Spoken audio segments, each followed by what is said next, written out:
नमस्कार दर्शकों, जेके प्राइम में आपका स्वागत है। मैं हूं विनोद कुमार।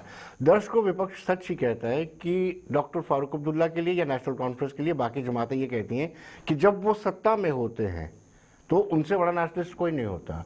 जब सत्ता से विमुख हो जाते हैं, यानी सत्ता उनसे दूर हो जाती है, तो उनको पाकिस्तान से प्रेम जागता है। कल भी उन्होंने ये कहा है कि भारत या केंद्र सरकार को किसी भी तरीके से पाकिस्तान से बातचीत करनी चाहिए अगर जम्मू कश्मीर में अमन चाहते हैं। और कल ही हमने देखा था कि हमारे 3 जवान भी शहीद हुए थे। एक बस पर आतंकवादियों ने हमला किया था, और आतंकवादी कहीं और से नहीं, पाकिस्तान की फैक्ट्री से ही आते हैं, चाहे वो विदेशी हो चाहे वो लोकल आतंकवादी हो। इस पर चर्चा करेंगे। कपिल सिंह हमारे साथ जुड़ चुके हैं, कांग्रेस से ताल्लुक रखते हैं। कपिल जी, आपका स्वागत है। भूषण लाल भट्ट जी नेशनल कॉन्फ्रेंस से है। भूषण लाल जी, आपका भी स्वागत है। अभिजीत जसरोटिया स्काइप से जुड़े हैं। अभिजीत जसरोटिया बीजेपी के स्पोक्स पर्सन है। अभिजीत का भी स्वागत है। लेकिन शुरुआत हम भूषण लाल भट्ट जी से करेंगे। क्या सत्ता के बाहर जाने के बाद आपको पाक प्रेम ज्यादा नहीं जागता है? देखिए विनोद जी, आज ये ताज़ा ताज़ा जख्म है हमारी स्टेट में जी। आपने बुलाया, इसके लिए शुक्रिया जी। जहाँ तक डॉक्टर फारूक अब्दुल्ला साहब की बात करते हो, उसने हमेशा बातचीत पर जोर दिया, क्योंकि ये सेंटर का सब्जेक्ट है। ये आई अंडरस्टैंड इट। लेकिन जो कुछ भी मसले होते हैं, जो प्रॉब्लम्स होते हैं, जो मर रहे हैं, वो हमारे लोग मर रहे हैं, स्टेट के लोग मर रहे हैं। And it is the duty of state, चाहे वो यहाँ सत्ता में है या सत्ता से बाहर है, कि वो गवर्नमेंट ऑफ इंडिया को ये एडवाइस करे कि यार हम तो मर रहे हैं, यहाँ लोग मर रहे हैं, जवान मर रहे हैं। अभी कल जो जवान मरे पुलिस के, उसमें जम्मू से थे, कश्मीर से थे, पंडित थे, जो इस तरह जख्मी हुए, और जो लड़की जो 2 हमारे पता नहीं अभी भी कितने जख्मी होंगे। तो ये हमारा दायित्व है कि हम मरकज को कहे कि बातचीत करो, क्योंकि ये जो कुछ भी करा था पाकिस्तान करा था जी। यानी सरेंडर कर दें, आत्मसमर्पण कर दें पाकिस्तान के आगे। आगे बातचीत का प्रयोग कभी हुआ ही नहीं है, कभी कोशिशें नहीं हुई है बातचीत की। बातचीत नहीं करोगे क्या करोगे? कुछ ना कुछ करो, डू समथिंग। आप तो बड़े मतलब आप हम बस लेके जाएं और उसके बाद कारगिल करें, हम बिना न्योते के चले जाएं वहां पर, उसके बाद वो पठानकोट करें, उड़ी करें, पुलवामा करें, ये उनको इजाजत है। और हमारे नेता खाते इस देश की हैं और वकालत करते हैं पाकिस्तान की। पाकिस्तान से बात कीजिए, सरेंडर कर दीजिए, आप उनके आगे घुटने टेक दीजिए। देखिए डॉक्टर साहब जी, डॉक्टर साहब वकालत नहीं करते उनकी। डॉक्टर साहब अपने मुल्क से रिक्वेस्ट करता है कि डू समथिंग। हम मर रहे हैं, हमारे लोग मर रहे हैं। आज देखो पुलिस पे ही इस तरह हमला, बस पे, और आतंकवादी भाग गए। जी। व्हाट इज इंटेलिजेंस एजेंसीज जो आज ये हुकूमत कर रहे हैं, आज के जो लेफ्टिनेंट गवर्नर है, जो एडवाइजर्स है, इस हमने तो मिलिटेंसी का खत्म किया था जी। लेकिन उसके बाद आपने बीजेपी और मुफ्ती मोहम्मद सईद को जल्दी थी जी, तो उन्होंने यहाँ पर और फिर ये जो हुकूमतें बनाई। और मुझे बोलो, बगैर नुमाइंदों के क्या कर सकते हैं आप? जी। ये जो कुछ भी हो रहा है हमारे स्टेट में हो रहा है, स्टेट के leaders, it is up to also LG साहब जो यहाँ तक रखते, उसके भी वो भी सेंट्रल गवर्नमेंट को कह सकता है कि कुछ करो, यहाँ लोग मर रहे हैं। डीजी साहब कहता है ये पाकिस्तान से स्पॉन्सर्ड है, हम इनको अभी छोड़ेंगे। जी, आप मुझे सुन पा रहे हैं? जी जी। अभिजीत जी, नेशनल कॉन्फ्रेंस का कहना है कि पाकिस्तान से बातचीत के बिना कोई भी हल नहीं है।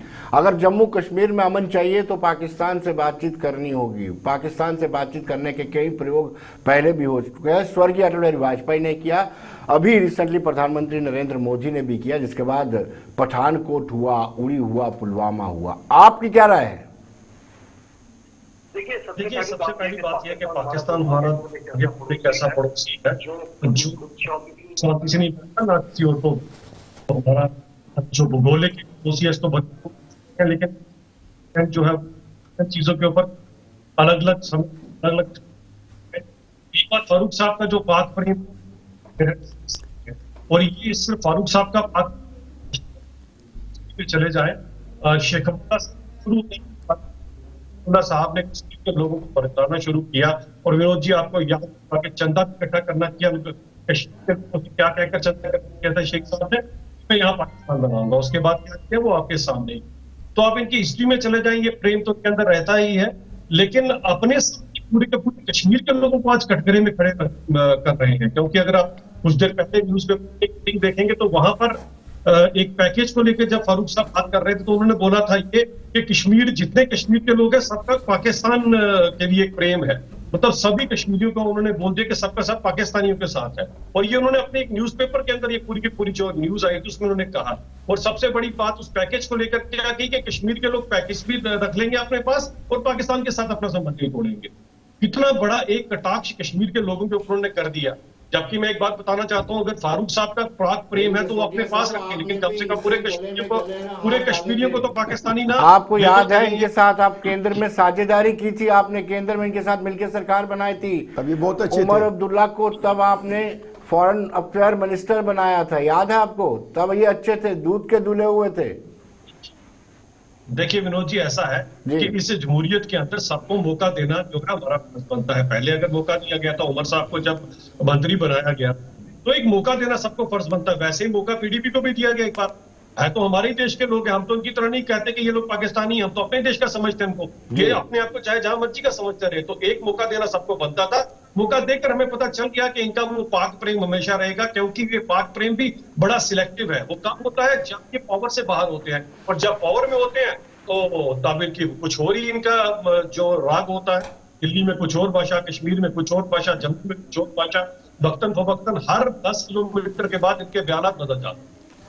कपिल, आपसे जानना चाहेंगे कि जिस तरीके से अभिजीत जसरोटिया ने कहा है और जिस तरीके से नेशनल कॉन्फ्रेंस वाले कह रहे हैं, क्या आपको नहीं लगता है कि भारतीय जनता पार्टी के साथ जब कोई व्यक्ति चलता है, कोई नेता चलता है, तो दूध का दूल्हा होता है? अगर पार्टी छोड़ देता है तो वो पाक प्रेमी बन जाता है, अलगाववादी समर्थक बन जाता है, या फिर जो वहां से दूसरी पार्टी से जुड़ करके यहां पर आता है तो बीजेपी में आता है तो दूध का दूल्हा बन जाता है? ये कौन सा मापदंड है भारतीय जनता पार्टी के पास? वो तो बेहतर यही बता सकते हैं, लेकिन एक बात मैं जरूर कहना चाहूंगा। सज्जाद लोन जी के पिता हुर्रियत कॉन्फ्रेंस में थे और सज्जाद लोन जी को सत्ता में अपने कोटे में मंत्री ये लोग बना चुके हैं जी। इससे ज्यादा मैं इसके ऊपर कोई टिप्पणी करना नहीं चाहूंगा। तो सबको पता है कि जब महाराष्ट्र में कोई करप्ट डिप्टी चीफ मिनिस्टर को रातों रात शपथ दिलाई जाती है, उससे पहले उसके ऊपर कितनी एजेंसी छोड़ी जाती हैं, फिर उसके बाद वो शपथ दिलाने से पहले एक दिन पहले वो सारे मामले उसके खत्म हो जाते हैं, वो बरी हो जाते हैं, और उसके बाद उसको डिप्टी सीएम की शपथ तक दिलाई जाती है सुबह अंधेरे में। तो हर जगह यही करते हैं ये लोग। यहाँ तक पाकिस्तान के प्रेम की बात है तो भारतीय जनता पार्टी का जो प्रेम है और जो उसके साथ दुश्मनी है वो पॉलिटिकल भी है और सिलेक्टिव भी है। पॉलिटिकल ऐसे है कि जब तक 2014 में ये लोग सत्ता में नहीं थे तो तब पाकिस्तान को 56 इंच का सीना दिखाने की बात करते थे, चाइना को लाल आंख दिखाने की बात करते थे, चाइना को का नाम लेने भारतीय जनता पार्टी का शीर्ष नेतृत्व हो, हमारे प्रधानमंत्री नरेंद्र मोदी जी हों। कपिल जी, एयर स्ट्राइक भी इन्होंने की, सर्जिकल स्ट्राइक भी इन्होंने की, 2014 के बाद हुई, और जवाब और सबूत आप लोग मांगते रहे। आप किस बिना पे आप एलिगेशन लगाते हैं कि 56 इंच का सीना नहीं दिखाया? मैं इसका जवाब जरूर दूंगा जी। लेकिन जब अरुणाचल प्रदेश में गांव बसा दिया और र्यूटर्स पे नेशनल मीडिया ने भी कहीं उसकी फोटोग्राफ्स चलाई, तो हमारे देश की जग हसाई के अलावा कुछ नहीं हुआ। यहां तक बात करें आप पुलवामा हमले की, तो पुलवामा हमले में भारतीय जनता पार्टी के जितने नेता थे उनके ही जो बयानात थे वो अलग अलग थे। किसी ने कहा 300 मार दिए, किसी ने कहा 400 मार दिए, किसी ने कहा 700 मार दिए। और उस वक्त के वो एक कारण बना। और उस वक्त के जो यूनियन मिनिस्टर थे SS आलूवालिया जी, उनका बयान था, कैबिनेट मंत्री का बयान था कि हम वहां पे सिर्फ वार्न करने गए थे, हम किसी को वहां मारने नहीं गए थे। तो भाई कांग्रेस ने पूछा भी अब बता दो, अब मिल बैठ के फैसला करो कितने मारे या नहीं मारे। लेकिन जो गोदी मीडिया है तो आप तो जानते हैं, फिर कांग्रेस को ही कटघरे में खड़ा करना था, क्योंकि जब से ही भारतीय जनता पार्टी की सरकार बनी है, सरकार को तो कोई कटघरे में खड़ा नहीं करता। ऐसा लगता है कि ऑपोजिशन ही कटघरे में खड़ी है। भूषण लाल जी, आपको पहले मैंने पूछा, अब भी मैं ये पूछ रहा हूं कि पहले भी बातचीत की कोशिशें की गई, बस सेवाएं शुरू की गई, बस सेवाओं से भी आतंकवाद और नशे की खेप आने लगी। अब किस तरीके से, आप खुद देखिए पुलवामा में हमारे कितने लोग शहीद हुए। अब भी आपको लगता है कि पाकिस्तान से बातचीत करनी चाहिए? और आपके जनक डॉक्टर फारूक अब्दुल्ला अभी भी वकालत कर रहे हैं कि पाकिस्तान से बातचीत की जाए, और ये कह के कि अपना एरोगेंट एटीट्यूड छोड़ करके आप बात करें। देखिए, मिलिटेंट्स को कौन भेजता है, इनकी ट्रेनिंग कहाँ पे होती, इसमें पैसा फंड्स कहाँ से आते? It is Pakistani, everybody knows it. It is ये बातचीत हुई कि सरेंडर करना हुआ, वो आतंकवाद बंद करें ना, फिर हम बात करें। तो फिर क्या करोगे जी? हमें बचाना है लोगों को, हमें स्टेट के लोगों को बचाना है, बिकॉज हम स्टेट में रहते हैं। यहाँ का कोई भी लीडर हो, चाहे वो जम्मू से हो, कश्मीर से हो, वो यही सवाल करेगा कि आखिर कब तक मरते रहेंगे बच्चे, चाहे वो पुलिस का हो, चाहे सेंट्रल फोर्सेस का हो, या चाहे सिविलियन हो, कब तक मरेंगे? तो दिखाओ ना फिर, कब तक? अगर उसका बातचीत के बारे कोई अल्टरनेटिव है तो दिखाओ, करो, करके दिखाओ। आपके बड़े बड़े दावे किए, जैसे डॉक्टर फारूक अब्दुल्ला का आपने कल मूड देखा, वो रो रहा था, उस मूड में वो था, उसने देखा कि क्या हो रहा है अभी। मैं फिर दोहराता हूं कि हमने मिलिटेंसी पे काबू पाया था 2014 से पहले, और कोई मिलिटेंट, मुझे वो दिन भी याद है, हाँ, मुझे वो दिन भी याद है जब हम निकलते थे तो ग्रेनेड चलते थे। मेरे कान के पीछे एक दिन गोली चली हबकदल में, दलगेट में, पुलवामा गए एक पुल के। अभिजीत जी, इनका कहना है कि 2014 से पहले आतंकवाद पूरी तरह से खत्म हो गया था, उससे बढ़ गया है। आपकी सरकार केंद्र में जैसे ही आई है, उससे आतंकवाद बढ़ गया है। देखिए, खैर इन्हें आंकड़ों का पता नहीं होगा कि जो स्टोन पेल्टिंग के इंसिडेंट्स हैं वो 98% डाउन होकर, टेररिज्म भी काफी हद तक जो है वो डाउन हो चुका है। लेकिन एक बात जो सबसे बड़ी मैं यहाँ पर कह देना चाहता हूँ, क्योंकि दोनों प्रवक्ता या कांग्रेस और नेशनल कॉन्फ्रेंस के बैठे हैं जो सबसे बड़े गुनाहगार हैं इस कश्मीर के। सन 87 की रिगिंग का नेशनल कॉन्फ्रेंस का पता होगा जो उन्होंने की थी, और उस समय कांग्रेस के यहाँ पर बूटा सिंह जी होम मिनिस्टर हुआ करते थे और राजीव गांधी जी प्राइम मिनिस्टर थी। ऐसे जीतों को हराया गया था और हरायों को जिताया गया था। MUF को कैसे लोगों ने हराया था वो सबके सामने है, पूरे का पूरा जग जाहिर है। और रही बात कांग्रेस की, जैसे उनके प्रवक्ता बोल रहे थे, तो कम से कम अपने गिरेबान में इनको जात लेना चाहिए। इनका भी पाकिस्तान प्रेम कुछ कम नहीं है। कभी सलमान खुशी ले लीजिए, कभी दूसरे लीडर्स को ले लीजिए जो पाकिस्तान के आगे गुहार लगाते हैं कि हमें बचाइए, पाकिस्तान इन्हें बचाएगा। और एक सबसे बड़े चीज का मैं खुलासा आज आपके चैनल पर करना चाहता हूँ, ये तारिक हमीद कराची इन्हीं के लीडर है ना, और ये जो है ये 24 अप्रैल 2017 का न्यूज़पेपर है, जिसमें तारिक हमीद कराची ने कहा हुआ है कि Islam is under threat and Muslim should do jihad. ये इस तरह का जो करने वाले लोग और इस तरह का जिहाद के लोग को उकसाने वाली ये कांग्रेस आज हमसे पूछे कि हम क्या कर रहे हैं क्या नहीं कर रहे हैं। हमारी कथनी और करनी में कभी फर्क नहीं रहता। अगर हमने धारा 370 को तोड़ने का वादा किया तो कर भी दिखाया। और रही बात जो सिचुएशन है बहुत जल्दी नॉर्मलिटी की तरफ जा रही है, और अगर इनके नेता उकसाने से बाज आ जाए तो ये सिचुएशन बहुत जल्दी ठीक हो सकती है। लेकिन अभिजीत जी, ये आरोप है कि 2014 के बाद आतंकवाद बढ़ा है। ये भूषण लाल भट्ट जी कह रहे हैं कि पहले नियंत्रण में था, कंट्रोल में था। जो मेहनत 1996 में नेशनल कॉन्फ्रेंस ने की थी, उस मेहनत का रंग लाया था। विनोद जी, वो कहते हैं कि बोए फूल बबूल के तो आप कहां से काटोगे। आतंकवाद को लाने वाले, यहाँ पर आतंकवाद को पनाह देने वाले, अगर आप जी जो गवर्नर थे उनकी फ्रोजन टर्बुलेंस किताब से चले तो उसके अकॉर्डिंग तो इनके फारूक साहब ने तो अपने वर्कर्स को कहा था कि जाए पाकिस्तान में ट्रेनिंग लेकर आए। ये क्या आतंकवाद की बात करेंगे? आज तक कश्मीर में कत्ल हुई है, जितना भी जेलम में खून बहा है उसमें इन दोनों पार्टियों के जो हाथ है वो उनके मासूमों के खून के साथ रंगे, और इतनी जल्दी इनको इस चीज से माफी नहीं मिलेगी, चाहे जितना मर्जी पश्चाताप करें। खैर पश्चाताप तो ये करते ही नहीं है, क्योंकि अभी भी ये लोगों को उकसाने से बाज नहीं आते हैं। अभी भी आप इनकी भाषा देख लीजिए, इनका पाक प्रेम देख लीजिए। यहां तक कि मैं बड़ा हैरान हुआ कि इनके उमर अब्दुल्ला साहब कुछ दिन पहले रामबन में थे और वहां क्या कहते हैं कि भाजपा सभी मुसलमानों को पाकिस्तानी देखती है। अरे कितना बड़ी तोहमत इनके एक लीडर ने लगा दी। अरे इनको पता होना चाहिए कि भारतीय जनता पार्टी अगर 1 रुपया भी देती है और सेंटर से एक पैसा भी आता है, वो हिंदू के अकाउंट पे भी जाता है, मुस्लिम के अकाउंट भी जाता है। हम इनकी तरह एक आंख से नहीं देखते। हमारे लिए हिंदू मुसलमान दोनों अपनी 2 आंखों की तरह है। लेकिन आज 50-60 साल जिन पार्टियों ने इस स्टेट का बेड़ा गर्क किया, उनके पास 370 के बात ही नहीं है करने के लिए, आ जाके वही बात करते हैं। और अब तो लोगों को उकसाने के बाद प्रेम की बातें कर रहे हैं, ये बहुत गलत। आपको भी कांग्रेस और नेशनल कॉन्फ्रेंस दोनों को ही जिम्मेदार ठहराया है। 1987 के रिजीम का हवाला दिया है बीजेपी ने। इलेक्शन कमीशन ऑफ इंडिया के ऊपर अगर कोई प्रश्न चिन्ह उठाता है तो ये वही कह सकता है कि इसके ऊपर उसको क्या जवाब होना चाहिए।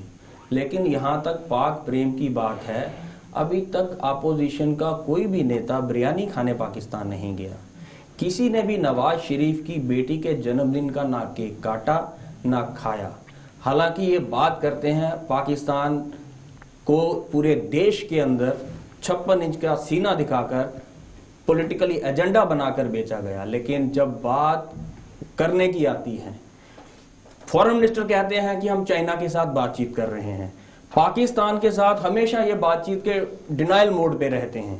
अभी बॉर्डर पे आपने देखा सुना सीज फायर हुआ, कोई बातचीत हुई होगी तो सीज फायर हुआ। एनएसए को दिल्ली में हमारे एनएसए ने मीटिंग के लिए बुलाया, कोई बातचीत हुई होगी तो एनएसए को बुलाया होगा। और पाकिस्तान का एनएसए नहीं आया वो बात अलग है। हाँ, बैक टू बैक चैनल ये क्या बातचीत करते हैं ये समझ में नहीं आता, लेकिन उसके तथ्य जरूर मौजूद हैं। और मैं बार बार ये कहना चाहता हूं, यानी कांग्रेस चाहती है कि पाकिस्तान से बातचीत की जानी चाहिए। This is the matter of external affair ministry and the prerogative of the prime minister of India. मैं इसके ऊपर कोई टीका टिप्पणी नहीं करना चाहूंगा, लेकिन ये जो भारतीय जनता पार्टी की सरकार है वो कंफ्यूजिंग स्टेट ऑफ माइंड से गुजर रही है। उनको ये तय करना होगा कि वो इस देश के लिए क्या करना चाहते हैं, पाकिस्तान के साथ क्या करना चाहते हैं। क्या वो पाकिस्तान को सिर्फ एक पॉलिटिकल एजेंडा के रूप में देखते हैं, क्या फिर पाकिस्तान को इस्तेमाल करके वो इस देश के अंदर वोट बैंक कंसोलिडेट करना चाहते हैं, या फिर पाकिस्तान के खिलाफ कोई ठोस पॉलिसी कोई प्रोग्राम इनके पास है। पुलवामा हमला हुआ, उसके बाद बालाकोट स्ट्राइक हुआ, आतंकवाद कम हो गया क्या? 1050 के करीब धारा 370 टूटने के बाद आज मिलिटेंट इंसिडेंट है इस प्रदेश के अंदर, और सफरर कौन है? आम आदमी जी। रोजगार किसको मिला? किसी को नहीं। डेवलपमेंट किसकी हुई? भारतीय जनता पार्टी और आरएसएस की। जम्मू कश्मीर के नौजवान आज भी बेरोजगार है। नहीं, थोड़ा रोजगार मिलेगा तो मेरे ख्याल में पाकिस्तान फिर आतंकवाद नहीं भेजेगा। नहीं, देखिए आतंकवाद खत्म हो जाएगा ना रोजगार मिलने से। मैं एक बात कर रहा हूं कि जो ये उपलब्धियां गिनवा रहे थे जी, पाकिस्तान अगर आतंकवाद भेज रहा है तो उसको रोकने की जिम्मेदारी मौजूदा सरकार की है, और पाकिस्तान के खिलाफ जो भी ठोस पॉलिसी प्रोग्राम बनाने की जो जिम्मेदारी है वो मौजूदा सरकार की है। मैंने कहा ना कि कंफ्यूजन स्टेट ऑफ माइंड से गुजर रहे हैं जी। इनको समझ में नहीं आ रहा करें क्या, क्योंकि बड़े बड़े दावे, बड़े बड़े वादे, 56 इंच का सीना, पाकिस्तान को उस दुनिया के नक्शे से मिटाना कर चुके हैं। अब बैक टू बैक चैनल पे उनके साथ बातचीत कर रहे हैं, सामने उनके साथ बातचीत नहीं कर रहे। लेकिन देश की जनता चाहती है कि आप क्या बात कर रहे हैं, आपके पास क्या ठोस पॉलिसी प्रोग्राम है। जी भूषणलाल जी, बड़ी विडंबना की बात है कि आपने कभी ये नहीं कहा कि पाकिस्तान आतंकवाद बंद कर दे। कभी आपने आतंकवादियों के माता पिता को, परिजनों को नहीं कहा कि बच्चों के हाथ से बंदूक छीन लो। आप हमेशा ही सुरक्षा बलों को कहेंगे कि आप बुलेट का इस्तेमाल ना करें, पीसफुली रहें, और आपको मानवाधिकारों की बहुत याद आती है। ये बड़ी विडंबना की बात है। ऐसी बात नहीं है जी। सवाल यह है कि हमने मिलिटेंटों की रिहेबिलिटेशन की स्कीम बनाई, काफ़ी लोग आ रहे थे, तो इस तरह से ये हम ही लोग हैं जिन्होंने पाकिस्तान को कहा कि हम यहाँ मारदार बंद करो, और मिलिटेंटों को कहा कि 1 इंच ज़मीन भी पाकिस्तान नहीं ले सकता है। ये डॉक्टर फारूक अब्दुल्ला का, जिसके बारे में जितना कहते हैं, डॉक्टर फारूक अब्दुल्ला वाहिद वो लीडर है जम्मू कश्मीर में जो हिंदुस्तान के साथ और देशभक्त है, इसमें कोई दो राय नहीं है। अब ये उमर साहब के स्पीच की बात करते हैं, उमर साहब ने कहा होगा भाजपा को सारे लगते हैं मुसलमान जैसे खराब है जी। तो हर समाज में थोड़ा मुट्ठी पर लोग खराब भी होते हैं, अच्छे भी होते हैं जी। उनका यह नहीं था कि बिल्कुल मुसलमान जो है जम्मू कश्मीर के वो बहुत अच्छे लोग हैं और देश प्रेम रखते हैं, नहीं, मुझे भूषणलाल जी ये अमन समझ नहीं पसंद आती, है। मुझे ये चीज समझ नहीं आती। आप चाइना से अपील कर सकते हैं कि आप इंटरवेन करें, क्या आप पाकिस्तान से ये गुजारिश नहीं कर सकते, मौतवाना गुजारिश नहीं कर सकते कि आप आतंकवाद छोड़ दीजिए? जब माँ बाप मानते नहीं कुछ तो गुस्से में हमसाये को बोलना पड़ता है, भाई हमें रोटी भेज दो, हमें हेल्प करो। तो ये जो सुनने के काबिल नहीं है फारूक साहब की बातें और रियासत के लोगों की बातें, रियासत के नुमाइंदे को, चाहे वो किसी पार्टी में हो। मैं ये फिर कहता हूँ, इलेक्शन करें, नुमाइंदे आएंगे, शायद बहुत सारे इलाकों में गुस्सा कम होगा, मिलिटेंसी कम हो सकती है। जब आप ज्यादा लोगों को इन्वॉल्व करो, पब्लिक को, आपने पंचायतों को इन्वॉल्व किया, आपने मेंबर्स इन्वॉल्व किया, इस तरह से आपको असेंबली मेंबर को इन्वॉल्व करने हैं। साहब का लेना चाहूंगा और ताकि 1996 में जब पॉपुलर गवर्नमेंट बनी थी तो 4-5-6% के ऊपर हमारे लेजिस्लेचर जो थे वो चुन के आए थे। पार्लियामेंट में भी कुछ लोग इसी तरह ही पहुंचे थे, लेकिन करते करते 1996 के बाद 2014 का आप इलेक्शन देख लीजिए, 2014 में 60%, 65%, 2002 में भी, 2008 में भी अबव टू 60% जो है वो पोलिंग रेट रहा है। तो मिलिटेंसी से सफर करके अगर 60% तक अगर वोटिंग हुई तो कहीं ना कहीं नॉर्मलसी, कहीं ना कहीं ray of hope, ray of light, कहीं ना कहीं कुछ दिखाई दे रही थी जनता को। लोगों कहीं ना कहीं लोग को कन्विंस करने में कामयाब रही पिछली सरकारें। लेकिन 2019 में आते आते आप फिर से 3-4-5%, आप पिछले 20 साल का जितना किया धरा था सारा भारतीय जनता पार्टी और नरेंद्र मोदी जी की सरकार ने जम्मू कश्मीर प्रदेश के अंदर मिटा के रख दिया। और आज फिर हम उसी शून्य पर आकर खड़े हुए। यूडीसी के इलेक्शन हाल ही में हुए ना, उसमें भारतीय जनता पार्टी की परफॉर्मेंस देख लीजिए और फिर ऐसी बातें कीजिए। देखिए, फिर आप कहेंगे कि उनके बड़े बड़े मंत्री आए थे, आपको किसी ने मना किया था, राहुल गांधी को मना किया था कि आप यहाँ कैंपेन करें? मैं वो बात नहीं कर रहा। वो साहब जो भी आए इलेक्शन के ऊपर मैं हमेशा ही बोलता हूं कि कांग्रेस का जो वोट परसेंटेज है वो डे बाय डे, दिन ब दिन बढ़ रहा है। लेकिन आज हम एक चर्चा कर रहे हैं कि जम्मू कश्मीर के जो हालात हैं, इलेक्शन मोड से कभी तो भारतीय जनता पार्टी को बाहर निकल के जम्मू कश्मीर प्रदेश की जनता और इस देश की जनता की सुध लेनी ही पड़ेगी और लेनी चाहिए। कभी तो इलेक्शन मोड से आप बाहर अभिजीत जी, क्या आपको लगता है कि नेशनल कॉन्फ्रेंस जम्मू कश्मीर की आवाम की हितैषी है और उनकी भावनाओं को समझ करके वो पाकिस्तान से बातचीत करने की बात कर रही है, या फिर उनको लगता है कि पाकिस्तान का राग अलाप कर आने वाले इलेक्शन में उनको फायदा हो सकता है? देखिए, जम्मू कश्मीर के लोगों की नेशनल कॉन्फ्रेंस कितनी हितैषी है ये तो आप लोगों से पूछेंगे तो बेहतर पता लग जाएगा। किस तरह से इन्होंने वाल्मीकि समाज का क्या किया था, वेस्ट पाक रेफ्यूजीज का इन्होंने क्या हाल किया था, गोरखा समाज का क्या हाल किया था, और बड़े अच्छे ढंग से जानते हैं कि ये बाकी लोगों को क्या समझते हैं। लेकिन इनके बात प्रेम सिर्फ इन्हीं के लिए है, इनके मन में जो है। और मैं एक बात इनसे पूछना चाहता हूँ कि चाइना के टुकड़े पर पलने वाला पाकिस्तान, सबसे पहले अगर पाकिस्तान के साथ अगर ये कश्मीर के जो लीडर हैं, चाहे वो उमर साहब हो गए चाहे फारूक साहब हो गए, जो ये अपना रिश्ता उनके साथ बताते हैं, तो ये ऐसे अपना रिश्ता पाकिस्तान जो है वो चाइना में जो उइगर मुस्लिम है उनके साथ क्यों नहीं बताता? उनकी बारी क्यों उनकी बोलती बंद हो जाती है? तो कम से कम अगर उस रिश्ते से बात करें तो दोनों साइड का बराबर का रिश्ता रखें। लेकिन हम बड़ी भली बात समझते हैं कि केवल और केवल आतंकवाद के मंसूबे के साथ ही पाकिस्तान जो है इनके साथ जुड़ा हुआ, और ये पाकिस्तान के साथ जुड़े हुए हैं। आज भी आप इनके पाकिस्तान के पार्लियामेंट में देख लीजिए, जब कभी भी हिंदुस्तान के खिलाफ बात करेंगे तो वो किन नेताओं को कोट करते हैं? यहाँ वो कांग्रेस के नेताओं को कोट करेंगे या नेशनल कॉन्फ्रेंस के करेंगे? हमारे ही लोग हमारा एजेंडा जो है वो हिंदुस्तान में चला रहे हैं। तो ये तो कम से कम इन्हें खुद इस चीज पे शर्म आनी चाहिए कि पाकिस्तान जैसा मुल्क जब बात करता है तो आप लोगों की वहां पर बातें करती, उनके पार्लियामेंट में डिस्कस होते हो आप लोग, यहां से पता लग जाएगा कि लोग क्या एक इंसान के जज्बात हिंदुस्तानी के कभी जज्बात पाकिस्तान के लिए हो सकते हैं? अरे आप क्रिकेट में देख लीजिए कैसे हम लोग एक दूसरे के खिलाफ, हम क्रिकेट तक में इनको नहीं अपने, जब होता है तो पूरी दुनिया देख रही होती है किस तरह से खेल रहे होते हैं। तो क्या एक आम जम्मू कश्मीर के या आम हिंदुस्तानी के किसी के जज्बात कभी पाकिस्तान जैसे देश के लिए हो सकता है? जितने दाव हमें पाकिस्तान ने दिए वो हम भलीभांति भी जानते हैं। लेकिन अब हम समझ चुके हैं कि पाकिस्तान वो लातों का कूदा जो बातों से नहीं मारेगा। तभी उड़ी सर्जिकल स्ट्राइक करके हमने इनको मुंह तोड़ जवाब दिया और बाला बता दिया कि अगर आप हमारे देश की तरफ आओगे तो आपकी वो आंखें निकाल दी जाएगी। जी कपिल जी, आप डिस्कस होते हैं।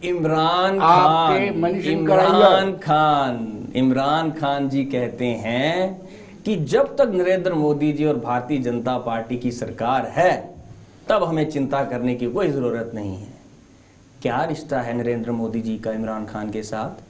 पाकिस्तान की पार्लियामेंट में नारे लगते हैं कि जो मोदी का यार है वो पाकिस्तान का गद्दार है। भाई कौन है मोदी का यार पाकिस्तान के अंदर? ऑन रिकॉर्ड है पार्लियामेंट के अंदर उनकी, यूट्यूब पे देख लीजिएगा। और इमरान खान जी के साथ मोदी जी का क्या पाक प्रेम है, नवाज शरीफ जी के साथ क्या पाक प्रेम है। मतलब हम आह भी भरते हैं तो हो जाते हैं बदनाम। कपिल जी, आह कौन से भरी जो नवजोत सिंह सिद्धू ने वहां पे जप्पी डाली थी? देखिए नवजोत सिंह सिद्धू ने तो जफ्फी डाली थी ना जी। केक तो नहीं ना खाया, बिरयानी तो नहीं ना खाई, अपनी माता के वस्त्र तो आदान प्रदान नहीं किए, आम तो नहीं आते रहे पाकिस्तान से नवजोत सिंह सिद्धू जी के लिए। जी इस तरह के तो के पास। जी अभिजीत जी क्या बोल, अभिजीत जी आप कुछ बोल रहे थे? कह रहा था कि नवजोत सिंह सिद्धू जी का आपने नाम लिया तो उधर से नवजोत सिंह सिद्धू जी वहां गए और जाकर जब उन्होंने इमरान खान के साथ जफ्फी डाली और यहाँ पर पाकिस्तान ने उसी समय अटैक किया ग्रेनेड के साथ पठानकोट। तो अटल बिहारी वाजपेयी जी जब लाहौर यात्रा लेकर गए थे तब कारगिल हुआ था। मोदी जी जब नवाज शरीफ जी के पास गए थे तो पठानकोट हुआ था, पुलवामा भी हुआ था। भूलना नहीं चाहिए। सिर्फ ये कह देना कि एक उंगली आप दूसरे के ऊपर उठाएंगे तो बाकी की चार आपके ऊपर भी उठती हैं। ये भी देखना चाहिए अपने गिरबान के अंदर। ये सस्ती सियासत भारतीय जनता पार्टी के अलावा दोगली सियासत, दोहरी नीति कोई नहीं करता इस देश के अंदर। ये एक तरफ आप बिरयानी खाएंगे, दूसरी तरफ आप पाकिस्तान को कोसेंगे। सवाल ये उठता है कि जब पार्लियामेंट में, पाकिस्तान की पार्लियामेंट में आपके नेताओं को डिस्कस किया जाता है कि उमर अब्दुल्ला ने ये बयान दिया, तारिक अहमद कर ये कह रहे हैं, मणिशंकर अय्यर ये कह रहे हैं, दिग्विजय सिंह ये कह रहे हैं, तो कहीं ना कहीं मलाल तो होता है देश की जनता को। देखिए मलाल जरूर है, लेकिन मैं फिर वही दोहराता हूं, यहाँ आप नुमाइंदों की सरकार बनाइए जी, कौन आता कौन नहीं आता है। तो अगर पाकिस्तान इनकी बातें करता है, हम कोशिश करेंगे नुमाइंदों को वहां भेजने की। पाकिस्तान को कहेंगे कि स्टॉप, अनफ इज अनफ। कब तक ये जंग रहेगी, कब तक ये हमारे बच्चे मरेंगे, हमारे पुलिस वाले मरेंगे और हमारे लोग सफर करते हैं। जम्मू कश्मीर के आवाम चाहती है कि ये बंद हो, लेकिन आपकी इस तरह की स्टेटमेंट आती है कि चाइना इंटरवेन करे, 370 हट गया है, उसको इंटरवेन करना चाहिए। वो बात गई, वो ऐसी स्टेटमेंट आई कि पाकिस्तान को भी चाहिए कि आतंकवाद की फैक्ट्री बंद करे। अगर बात कहा कई बार कहते हैं माहौल माकूल बनाना है तो आपको रोज बोलते हैं। कहाँ एक ऐसी स्टेटमेंट बता दीजिए, कोई एक रोज बोलते हैं बंद करो ये जो भी हो रहा। और आपकी फॉरेन पॉलिसी कहाँ, आपकी इससे फॉरेन पॉलिसी अगर आपकी अच्छी होती फिर पाकिस्तान जरूरत नहीं करता जी। अगर आप कहते हैं हमने स्ट्राइक किया, हम मारा उनको, उसके बाद जरूरत नहीं करते यहाँ बंदे भेजना। रोज तो मिलिटेंट आते रहते हैं जी, और उसमें फॉरेन मिलिटेंट होते हैं, पाकिस्तान के मिलिटेंट होते हैं, और हमारे लोग, हमारे बच्चे भी फंस जाते हैं, उनको वो साथ उठाते हैं। आपके बच्चे फंस जाते हैं, और उठाते हैं, वो बच्चे फंस जाते हैं, और क्या। जब फिर आप उनके लिए रिहब पॉलिसी बनाते हैं, उनको नेपाल के रास्ते से वापस लाते हैं। बनाई थी ना, वो बंद कर दिया आप लोगों ने। काफी लोग घरों में बैठे हैं, काफी लोग बिजनेस करते हैं, काफी लोगों ने शादी की, कब नौकरी करते बेचारे, कर दी, कोशिश तो जारी थी हमारी। कपिल जी कब तक ये सियासत चलती रहेगी? आतंकवाद के नाम पर, 370 के नाम पर, सबूतों के नाम पर? मुझे लगता है अब तो ठहराव होना चाहिए। सबूतों को बात को मैं जवाब दे चुका हूं, और यहां तक पाकिस्तान की सियासत का मामला है जी, तो आज जो देश में मौजूदा सरकार है वो इलेक्शन मोड से बाहर नहीं आ रही। उसके पास कोई कॉन्क्रीट फॉरेन पॉलिसी नहीं है। आप भारतीय जनता पार्टी के ही नेताओं के बयान देख लीजिए। अरुण शौरी जी कहते हैं कि खाने में प्लेटों की आवाज तो आ रही है लेकिन खाना कहीं दिखाई नहीं दे रहा। यशवंत सिन्हा की बात करें तो वो कहते हैं फाइनेंस और इकोनॉमी के ऊपर टोटली फेलियर है ये गवर्नमेंट। और सुब्रमण्यम स्वामी जी के बयानात अगर आप देखें, इंटरनल सिक्योरिटी के ऊपर, बॉर्डर सिक्योरिटी के ऊपर, इकोनॉमी के ऊपर, जीडीपी के ऊपर आए दिन नए बयान आते हैं। कभी उनके ऊपर भी डिबेट कराए ना विनोद जी। कपिल अभिजीत जी लास्ट आप कंक्लूड करेंगे। आपको कपिल जी का कहना है, कांग्रेस का कहना है कि कोई कंक्रीट फॉरेन पॉलिसी नहीं है, कोई ऐसा मसौदा केंद्र सरकार के पास नहीं है कि जो ज्वलंत मुद्दे हैं उन पर चर्चा की जा सके या उनको शांत किया जा सके। संक्षिप्त में तो हमें क्या बताएंगे, क्या फॉरेन पॉलिसी होनी चाहिए, क्या नहीं होनी, बड़ी भांति पता वो बोल धारण कर इन्होंने, तो ये हमें क्या बताएंगे फॉरेन पॉलिसी के बारे में। आज जिस तरह से पाकिस्तान को अलग थलग कर दिया है हम लोगों ने, वो हमारी फॉरेन पॉलिसी है। FATF के सेक्शन इनको भी पता होना, हम ही ने लगवाए हैं उनके अगेंस्ट। आज देख लीजिए पाकिस्तान का क्या हालत है कि इमरान खान कटोरा लेके भीख मांग रहे हैं सबके आगे। लेकिन एक बात मैं इनको बताना चाहूंगा, ये बेरोजगारी की बात कर रहे हैं, तो बड़ी बातें इन्होंने अभी की। मैं इनको बताना चाहता हूँ कि रोजगार क्या होता है ना, कम से कम ये मत आप बताएं। आप लोगों ने जो बैकडोर अपॉइंटमेंट्स कर करके केवल NC और PDP और कांग्रेस के लोगों के रिश्तेदारों को नौकरियां दी, वो भली बात लोगों को पता है। और वो नौकरियां ही नहीं, अब मैं इसका पर्सनल करता नहीं हूं, करूंगा भी नहीं। अभिजीत जी, समय कभी नहीं कहूंगा कि बैकडोर एंट्री किस मंत्री की बेटी की हुई थी। अभिजीत जी, समय का अभाव है। आप हमारे कार्यक्रम में आपका बहुत बहुत शुक्रिया। कपिल जी, आपका भी बहुत बहुत शुक्रिया। भूषण जी, आपका भी बहुत बहुत शुक्रिया। हेल्दी डिस्कशन होनी चाहिए, कुछ आउटकम्स निकलना चाहिए। तो दर्शकों, बने रहिए देश दुनिया की खबरों के लिए और मुझे दीजिए इजाजत। नमस्कार।